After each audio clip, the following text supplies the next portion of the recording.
तो आ गए आप लोग ब्लडी सत्य के एक और दिल दहला देने वाले खौफनाक एपिसोड में आप सभी लोगों का बहुत बहुत स्वागत है। मैं हूं निखिल और आज आप लोगों को दशहरे से जुड़ी हुई एक ऐसी खौफनाक कहानी बताने वाला हूं जिसे सुनने के बाद आप लोग दशहरे की रात को या फिर नॉर्मल रात को भी घर से बाहर निकलने के लिए 10 बार सोचेंगे दोस्तों। जी हाँ दोस्तों, आज की एक कहानी ऐसी कहानी है जो कि 4 दोस्तों के साथ बीती थी। जी हाँ दोस्तों, ये 4 दोस्त जिन्हें कुछ भी अंदाजा नहीं था कि आज रात हमारे साथ क्या होने वाला है, क्या हमारे साथ बीतने वाला है। इस अनजानी सोच के साथ वो चारों दोस्त दशहरा सेलिब्रेट करने के लिए एक मूवी देखने के लिए अपने गांव से तकरीबन 10 किलोमीटर दूरी के लिए निकल जाते हैं। दरअसल ये सफर एक कार में तय होने वाला था। शुरुआत ही इस सफर की इतनी ज्यादा मनहूस हुई थी दोस्तों कि उन्हें समझ जाना चाहिए था, रुक जाना चाहिए था, लेकिन उन्होंने सबसे बड़ी गलती कर दी कि वो लोग इस अनहोनी के संकेत को समझ नहीं पाए। अगर आप लोग जानना चाहते हैं कि ऐसे कौन से संकेत होते हैं, ऐसी कौन सी चीजें होती है जिसे आप समझ लें, जिसे आप लोग परख लें, तो आपकी जिंदगी बच सकती है, सही सलामत रह सकते हैं। अगर आप लोग जानना चाहते हैं कि वो ऐसे कौन से संकेत होते हैं तो बने रहिए अंत तक। अगर आपके मन में कुछ बात है फिर मुझसे कुछ कहना चाहते हैं तो मुझे डायरेक्टली मेरे फेसबुक पेज पर आके कांटेक्ट कर सकते हैं। मन करे तो इंस्टाग्राम में भी कर लीजिए। दोनों की ही आईडी आपको वीडियो के डिस्क्रिप्शन बॉक्स में जरूर मिल जाए। अमन, आदित्य, नैना और प्रिया क्लास 11 में पढ़ने वाले 4 मासूम बच्चे थे। दशहरा की रात आज कुछ अलग सी फील हो रही थी क्योंकि चारों लोग काफी समय से घूमने नहीं गए हुए थे।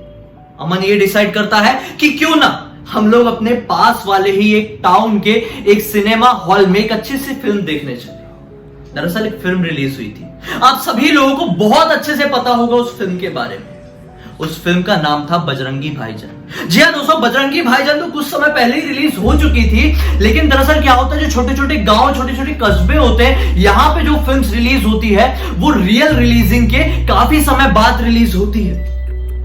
अब उसके पीछे क्या कारण है हमें नहीं पता, लेकिन काफी समय बाद रिलीज होती है। अमन कहता है कि सलमान खान की एक बहुत ही अच्छी फिल्म आई है, हम चारों लोग क्यों ना वो फिल्म देखने चलते हैं और इसी तरह से दशहरा भी सेलिब्रेट हो जाएगा।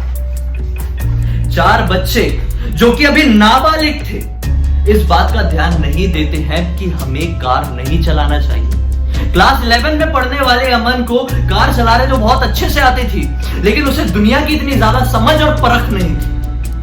डिसाइड किए हुए हिसाब से वो लोग एग्जैक्ट 8 बजे आदित्य के घर के सामने मिलते हैं। कार स्टार्ट करने से पहले ही ना जाने क्यों कार के अंदर से गंदी सी स्मेल आने लगती है और ये स्मेल सभी लोगों को नहीं, सिर्फ और सिर्फ प्रिया को आ रही है। प्रिया सभी लोगों से ये कहती है कि ना जाने मुझे गंदी सी बदबू क्यों आ रही है। आदित्य कहता है कि तुम्हें कोई गलतफहमी है, मुझे तो कोई बदबू आ ही नहीं रही। फिर अचानक से जब वो लोग कार स्टार्ट करने की कोशिश करते हैं तो एक बड़ी सी काली सी बिल्ली उनके बोनट के सामने आके धड़ाम से बैठ जाती है। चारों लोग घबरा जाते हैं, बिल्कुल कांप जाते हैं, क्योंकि जैसे ही वो बिल्ली वहां पर आके बैठी ना, बिजली जोरों से कड़कने लगी। ऐसा लग रहा था बारिश का मौसम पड़ने वाला है। वो लोग अपने आप को संभाल पाते उससे पहले बारिश शुरू हो जाती। कार स्टार्ट ही नहीं हुई थी। जब आदित्य नीचे उतर के देखता है कि क्या परेशानी है, कार क्यों नहीं स्टार्ट हो रही है, तो यह पाता है कि कार के दोनों सामने वाले टायर के बिल्कुल सामने लाल रंग का नींबू पड़ा हुआ है जो बिल्कुल सूखा हुआ है और उसमें ना जाने क्या सिंदूर था या खून था, वो समझ नहीं पाता। घबराता हुआ आता है और अमन और अपनी दोनों दोस्तों को ये पूरी बात बताता है। सभी लोगों को यह लगता है कि शायद उनके साथ ही किसी ने मजाक किया है। वो लोग वापस से अपनी गाड़ी में बैठते हैं और इस बार भगवान का नाम लेके अपनी गाड़ी स्टार्ट करते हैं और किस्मत से उनकी गाड़ी स्टार्ट हो जाती है। भगवान का नाम लेने के बाद तकरीबन 8:15 का समय हो चुका था और 9 बजे का शो शुरू ही होने वाला था। सभी लोग लेट हो रहे थे क्योंकि उनके घर से तकरीबन 10 किलोमीटर का सफर उन्हें तय करना था। गाड़ी स्टार्ट करते हैं, आगे बढ़ते हैं।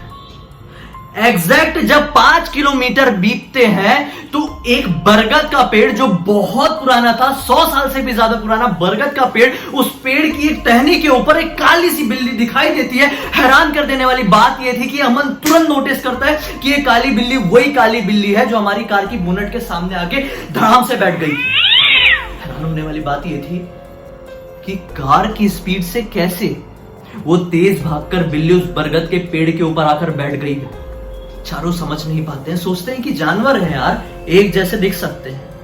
ऐसी सोच के साथ एक दूसरे को टोक के आगे बढ़ जाते, लेकिन जैसे साइड मिरर से देखा जाता है तो वो बिल्ली वहां पे थी ही नहीं। ये नोटिस जैसे ही अमन करता है, गाड़ी रुक जाती है। जैसे कि मान लो गाड़ी में कोई खराबी आ गई। पहले कुछ खड़खड़ खड़खड़ खड़खड़ ऐसी आवाज आती है और फिर अचानक से गाड़ी रुक जाती है। चारों लोग नीचे उतर के देखते तो ये पाते हैं कि वही काली बिल्ली उनके टायर के नीचे आके मर चुकी है। अब उन्हें कुछ समझ में नहीं आता है कि हमारे साथ क्या हो रहा है, क्योंकि उन लोगों ने बचपन में सुने थे अगर आपकी वजह से किसी बिल्ली की मौत हो जाए तो ये दुनिया का सबसे बड़ा अपशकुन माना जाता है। चारों लोग घबरा जाते हैं। फिर अचानक से ही प्रिया को ऐसा फील होता है कि एक काली सी परछाई उसे क्रॉस करके पीछे की तरफ गई है, और फिर जैसे पलट के देखती है तो उसके पीछे कोई भी नहीं था। प्रिया जैसे अपने दोनों दोस्तों को बात बताती है तो दोनों दोस्त उसके और ज्यादा घबरा जाते हैं, और जो उनके साथ एक और लड़की थी वो तो मानो कि अपना आपा ही खो चुकी थी। फिर ये सोचते हैं कि यार हम लोग एक बार सिनेमा हॉल तक पहुंच गए ना तो एक ठंडक मिल जाएगी। ये सारी जो चीजें हो रही है ये सिर्फ कोइंसिडेंस है। हिम्मत करके कहते हैं कि हम लोग कार यहीं छोड़ देते हैं, सफर तो सिर्फ मुश्किल से 5 किलोमीटर का ही बचा है, हम लोग पैदल ही आगे निकल जाते हैं।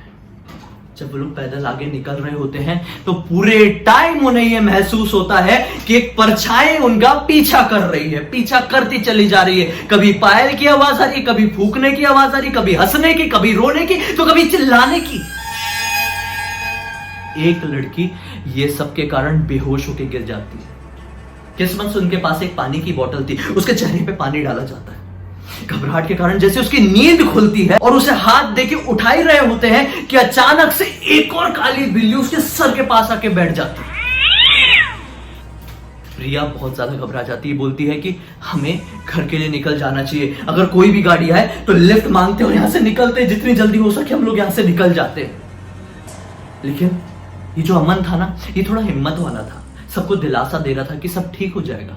हनुमान चालीसा आती है तो रीड करो। किस्मत से, बदकिस्मती से बोला जाए, एक को भी हनुमान चालीसा नहीं आती थी।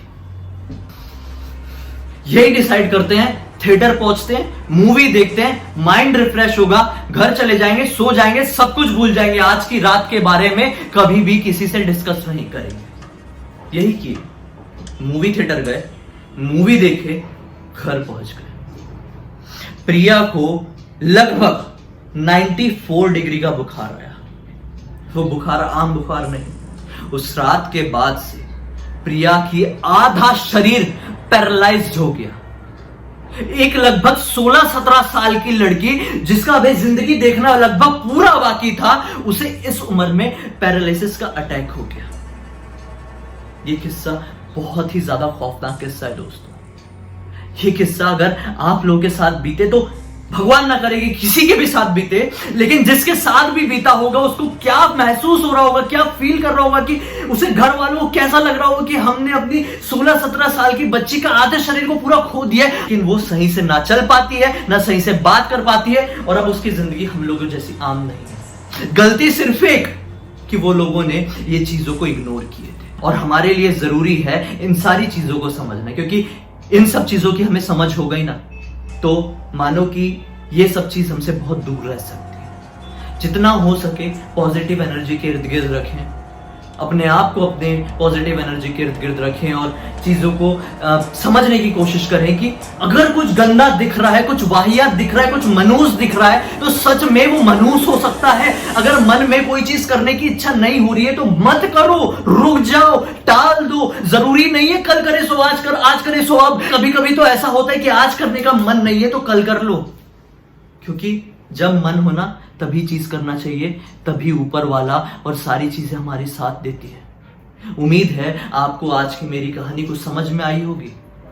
अगर कुछ कंफ्यूजन है, कुछ समझना चाहते, कुछ जानना चाहते, तो मेरी इंस्टाग्राम की लिंक इस वीडियो के डिस्क्रिप्शन बॉक्स में मिल जाएगी। क्लिक करना, डायरेक्टली वहां पर पहुंच जाओगे। ऐसे काला जादू से जुड़ी हुई चीजों का हल मैं निकाल के बताऊंगा दोस्तों, क्योंकि काला पीला जादू कुछ नहीं होता है दुनिया में। चीजें होती है तो सिर्फ निगेटिव और पॉजिटिव, क्योंकि निगेटिव एनर्जीज जो होती है ना, वो सारी चीजें मनहूस करवाती हैं और उनको देख के अपने आप मनुष्यत फील होती है, इसलिए लोगों ने काला जादू का नाम दे दिया। कुछ नहीं होता ये सब, कुछ नहीं। इन सारी चीजों के बारे में डिटेल में बात कर सकता हूँ, सुनने में बहुत कंफ्यूजन लग रहा होगा, है ना। इंस्टाग्राम में आओ, वहां पर हम लोग रेगुलर बातें कर सकते हैं। मन नहीं है, कोई बात नहीं, यहीं पर कल फिर से एक और खौफनाक जानकारी और एक खौफनाक वीडियो के साथ आप लोगों के सामने रूबरू हो जाऊंगा दोस्तों। बस इंतजार करना, लेकिन एक चीज कर देना, पहली बार देखना है इस वीडियो को लाइक करके, चैनल को सब्सक्राइब करके, बेल आइकन को दबा के ऑल के ऑप्शन में क्लिक करना, क्योंकि मैं जब भी आऊंगा उसकी नोटिफिकेशन सबसे पहले आपको मिलेगी। तो चलिए कल फिर से मिलते हैं, तब तक के लिए बहुत बहुत धन्यवाद।